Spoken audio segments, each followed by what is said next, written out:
단일화에 대한 시너지 효과가 분명히 있습니다. 한 2, 3일 정도는 컨벤션 효과가 나타날 수밖에 없습니다. 네. 차이 진보층이 있기 때문에 이거 무난하게 이길 수도 있다라고. 특히 2030 젊은 세대가 등을 돌리는 여의도 정치인들의 속내를 꿰뚫어 본다는 박시영 대표, 윤희용 센터장 두 분 어서 오십시오. 안녕하십니까. 반갑습니다. 네. 자, 이 두 분과는 이제 서울시장 보궐선거 얘기 본격적으로 해볼 텐데, 네. 자, 25일 오늘 영실기에서 유세가 본격적으로 시작이 됐습니다. 박시영 대표님, 네. 두 후보의 첫 행보 누가 더 잘한 일일까요? 꼭 싸움을 붙이고. 근데 첫 행보로 이렇게 두 사람 다 생활 현장에 갔지 않았습니까? 네. 그냥 잘한 겁니다. 아. 무승부 주고 있습니다. 아, 무승부요? 네, 그렇습니다. KBS 오래 하고 싶은 거야? 아주 본격적으로 잘하시네. 네. 아, 그런데 그 서울시장 후보 네. 오늘 이제 동이 트고 더 바쁘게 움직이지 않았습니까? 그렇습니다. 이제 두 사람이 어떻게 오늘 유세를 벌였는지, 어떻게 행보를 했는지를 비교해 보면 네. 전략이 숨어 있습니다. 자, 보실까요? 이 파란 쪽이 박영순 후보의 예. 행보였고요. 이 붉은 계열이 이제 오세훈 후보의 오늘 열심히 하루에 행보했는데 굉장히 좀 비교되지 않습니까? 네. 자, 설명 먼저 드리면 박영순 후보는 본인이 원래 이제 과거에 국회의원은 구로구에서 했거든요. 네. 거기서 처음 유세 출정식을 했고 인근의 영등포구 타임스퀘어 가서 예. 전통적인 유세 방식이 아닌 네. 토크쇼 방식으로 진행을 했습니다. 이게 눈길을 좀 끌었는데요. 예. 왜냐하면 이 경청한다는 이미지를 줬습니다. 시민들의 애환, 의견 이런 걸 좀 수렴하고요. 그리고 어떤 정부 여당에 대한 따끔한 얘기도 있을 수 있지 않습니까? 그것도 과감 없이 듣겠다.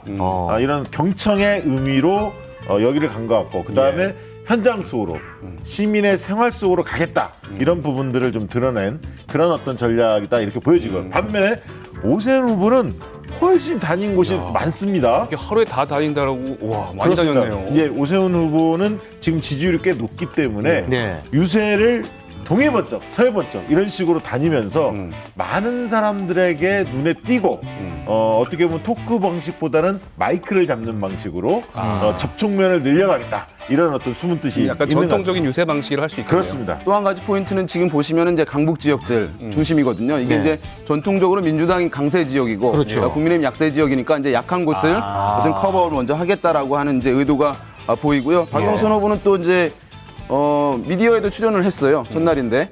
그래서 이제 코로나 국면이기 때문에 동선을 어쨌든 최소화하고 미디어를 통해 가지고 이제 사람들을 좀 더 만나고는 공중전을 하는 것들 효과적이겠다라고 하는 판단을 해서 아마 동선을 이렇게 짜지 않았나 생각됩니다. 오세훈 후보 판세를 보면 네. 기세가 굉장히 좋지 않습니까? 왜 이렇게 격차가 큽니까? 그 단일화에 대한 시너지 효과가 분명히 있습니다. 그러니까 네. 최근 한 열흘 동안에 야권 단일화에 사람들이 관심이 모여졌고요. 오세훈 후보로 확정이 되면서 한 2, 3일 정도는 컨벤션 효과가 나타날 수밖에 없습니다. 네. 그러니까 당분간은 오세훈 후보가 상당히 앞선 수치가 나올 수 있다. 그러나 이제 주말부터는 좀 격차가 줄어들 가능성도 있는데요. 왜냐하면 아까 야권 단일화 국면이 워낙 길었고 그다음에 LH 사태 이후에 부동산에 대해서 국민들이 굉장히 좀 분노하고 실망도 했고요. 또 한 가지는 박원순 전 시장의 피해자가 또 등장했고 네. 더욱이 최근 들어서 또 임종석 전 비서실장의 글이 논란이 좀 되면서 네. 박원순 전 시장이 좀 소환됐거든요. 네. 그런 부분은 여당으로서는 좋은 건 아니죠. 그래서 여러 악재가 좀 겹친 상황이었고 네. 이제 민주당 지지층들도 조금 적극적으로 좀 나선다고 할까요? 조금 열기를 좀 찾는 그런 분위기가 느껴집니다. 네. 그럼 뭐 말 나온 김에 진짜 이게 좀 궁금한데 박원순 전 시장을 소환하는 것은 좀 불리할 것 같다는 생각이 좀 들거든요. 임종석 전 실장은 왜 자꾸 박원순 전 시장을 소환하는 겁니까? 지금 아마 임종석 실장 입장에서는 지금 보니까 아까 조사 결과도 나왔습니다만은 박영선 후보의 지지율이 40%를 넘지 못하고 있는 것이니까 네. 진보 유권자들이 이제 위축되어 있는 그런 상황이라고 판단을 했을 것 같아요. 진보 진영, 진보 유권자들의 좀 활성화시키기 위해서 적극적인 태도로 전환을 시키기 위해서 얘기를 이제 한 것으로 보이는데 아마도 일단 진보 진영 유권자들의 결집 효과를 이제 노린 거라고 볼 수가 있을 텐데 또 한 가지는 뭐 저런 것도 있지 않을까. 왜냐하면 이제 잠룡 중에 한 명으로 평가를 받고 있는 상황이니까 이후에 본인이 이제 대선에 뛰어든다라고 했을 때 본인이 이때 적극 지지층 또는 민주당의 열성 지지층에게 좀 더 어필한 모습들을 이것들이 이제 나중에 좀 효과를 볼 수 있지 않을까라고 하는 생각도 일정 부분 반영돼 있을 것 같아요. 그래요. 뭐 의도는 알겠는데 근데 이게 시장 선거가 코앞이란 말이에요. 이게 박영선 후보에게는 득이 되지 않을 것 같은데요.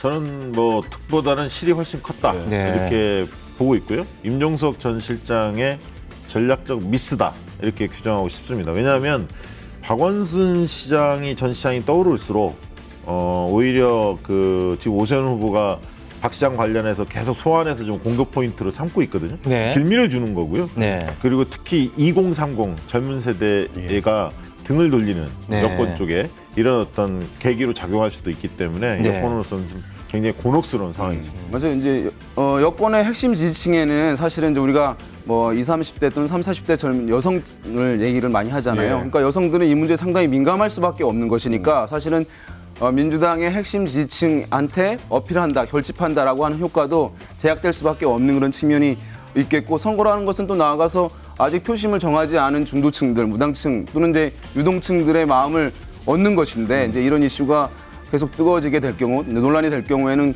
표심을 더 이제 얻기가 어려워지는 측면이 있기 때문에 의도한 것과는 다르게 아마 효과는 그리 크지 않았을 것으로 보입니다.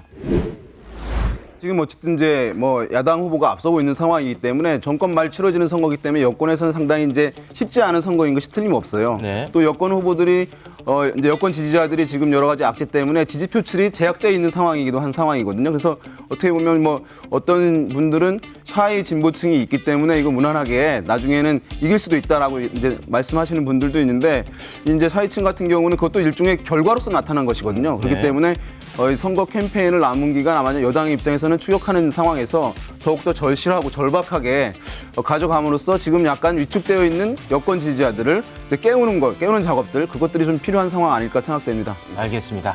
자, 오늘은 여기에서 두 분 보내드리도록 하겠습니다. 영웅 브라더스 두 분 고맙습니다. 고맙습니다. Stay